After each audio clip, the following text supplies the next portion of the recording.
últimamente, además de ganar amigos del camino, yo los llamo amigos del camino, los que uno gana por este laburo, cuando tiene que viajar y conoce gente que sintoniza con uno perfectamente, va ganando amigos virtuales, algunos de los cuales, por ejemplo, no los conoces personalmente, pero en base a lo que publican, a lo que escriben, a lo que dicen, saben que están parados del mismo lado de la vereda que uno, ¿no? Que tienen el corazón del mismo lado del pecho, como dijo alguna vez el chileno Tito Fernández.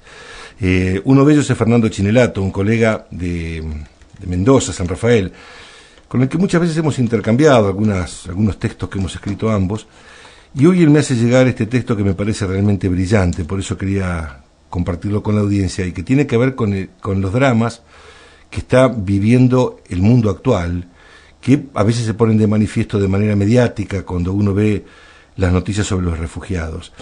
El mundo está loco, como una vieja película titula Fernando esta nota, que viene precedida de una frase del que fuera uno de los símbolos de la teología de la liberación, obispo de Recife y Olinda, Elder Cámara. Dijo Elder Cámara en alguna oportunidad: cuando alimenté a los pobres, me llamaron santo.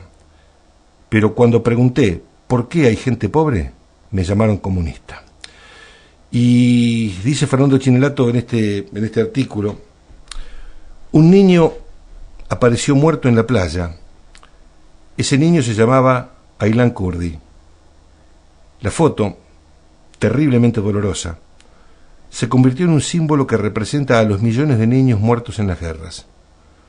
El mundo se ha dado cuenta de su locura y enfocó su mirada después de muchos años de estar distraído, aunque es muy posible que rápidamente recibirá un cachetazo mediático, un par de leyes para los refugiados, una campaña de algún famoso, y la moda seguirá buscando su próximo titular superficial y lentamente volveremos al letargo.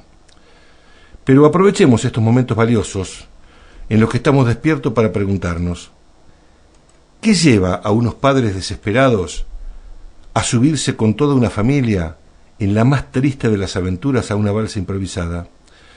¿O gastar todos los ahorros de la pobreza para pagar un lugar en los barcos junto a cientos de desgraciados igual que ellos, sabiendo que es muy posible no llegar y que muy posiblemente morirán en el intento? Esa imagen nos incomoda. El mundo está espantado. ¿Qué es esto? ¿Un niño muerto en la playa? ¿Por qué? Y empezamos a buscar información que nos es negada por las cadenas que solo informan que Messi le hizo un caño a no sé quién, o que el Papa fue al oculista a cambiarse los lentes. Pero cuando él mismo habla sobre el capitalismo y sobre cómo va matando lentamente a los pueblos, no sale ni en el diario del Vaticano. Este niño viene a rescatarnos de esta alienación egoísta en la que hemos caído. Hoy parece más verdad que nunca la frase: una muerte es una tragedia. La muerte de millones es una estadística.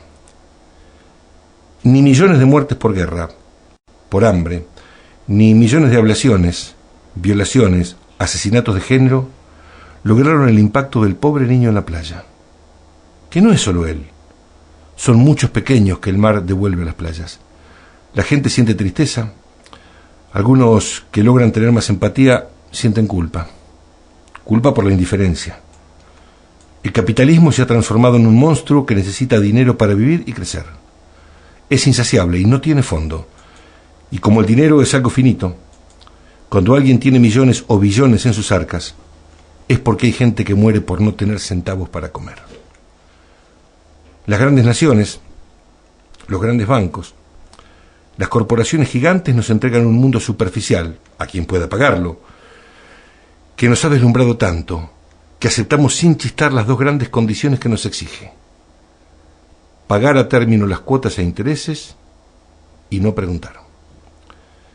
Para sustentar este dominio de las masas es necesario poder económico, estrategias, alianzas, lobbies para generar más poder y más dinero. Ese es el orden mundial, es el trasfondo cuando hablamos de política. Derecha o izquierda, demócratas o republicanos, países manejados por empresas para sus intereses o por el Estado para el pueblo. Generar mercado interno o endeudarse y comprar lo hecho, educación, medicina, políticas a largo plazo, fortalecer la economía interna o espejitos de colores. Para mantener este circo en funcionamiento, se necesita una gran estructura de miles de billones de dólares.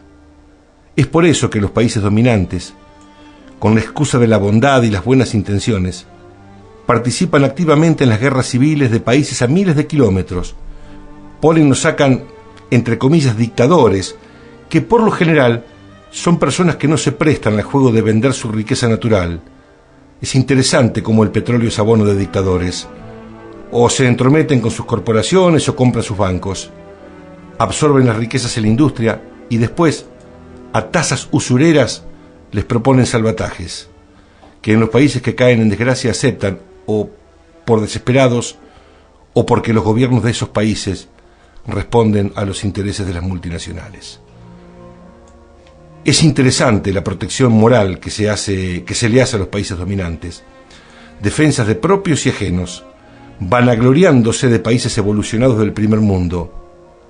¿No será porque la mugre y la mierda se desechan en otros países, sacándose el olor de encima? ¿Será posible que a nadie le haga mella ver en una publicidad a Susana Jiménez diciendo: ¿sabías que detrás de todas estas marcas fabulosas está P&G?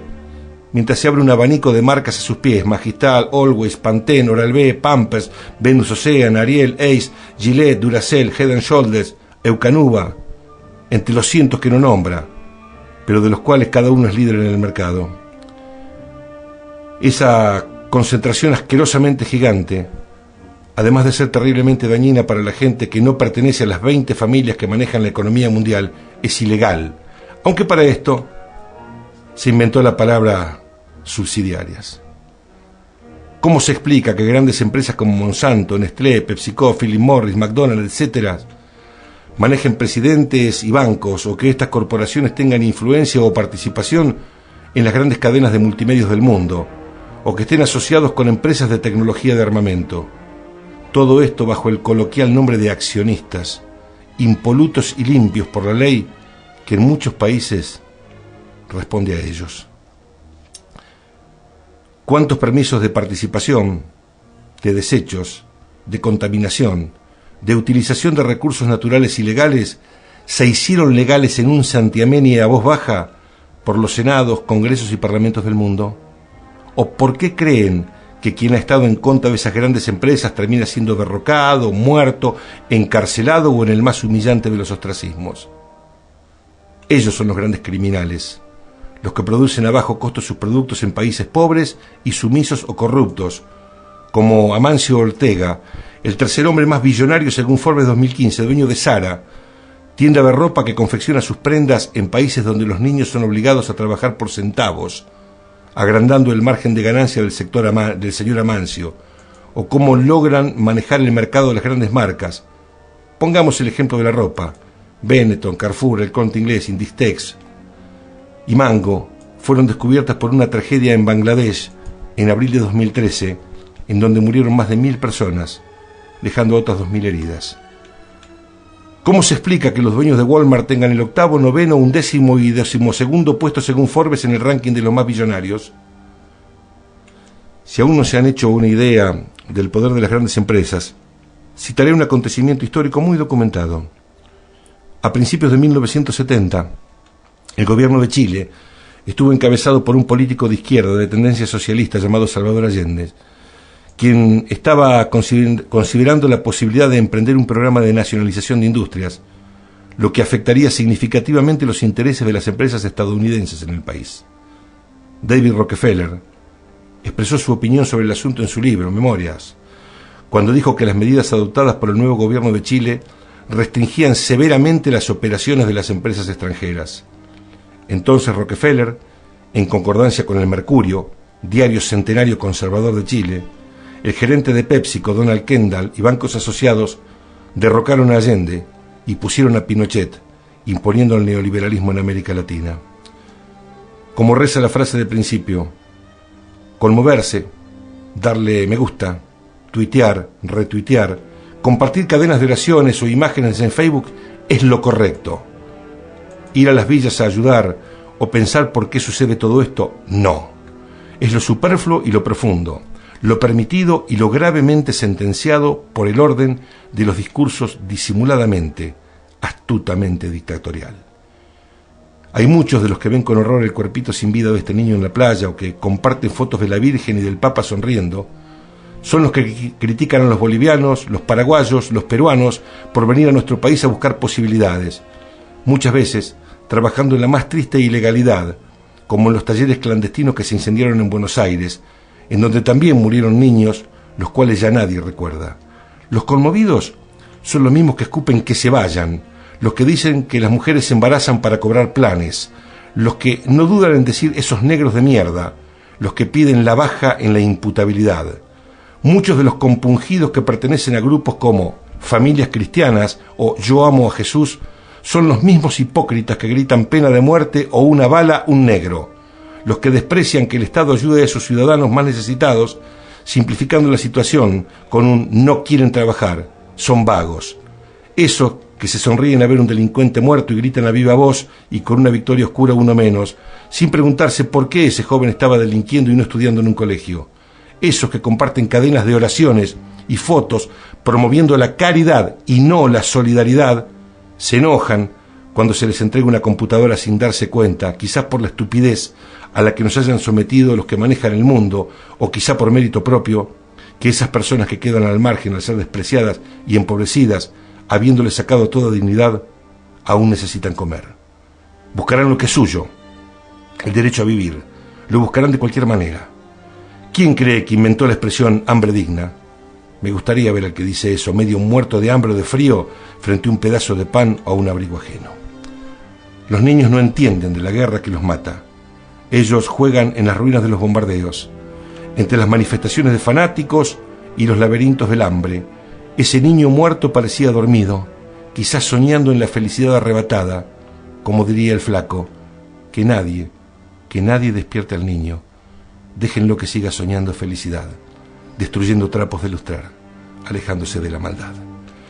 Y aunque ya no ríe el niño dormido, hay que pensar en los otros millones que a pesar de todo siguen siendo niños, en los que están refugiados, encerrados en países en guerra, en la bodega de una improvisada embarcación apretando la mano de sus padres, asustado, sin saber ni entender por qué sucede lo que sucede.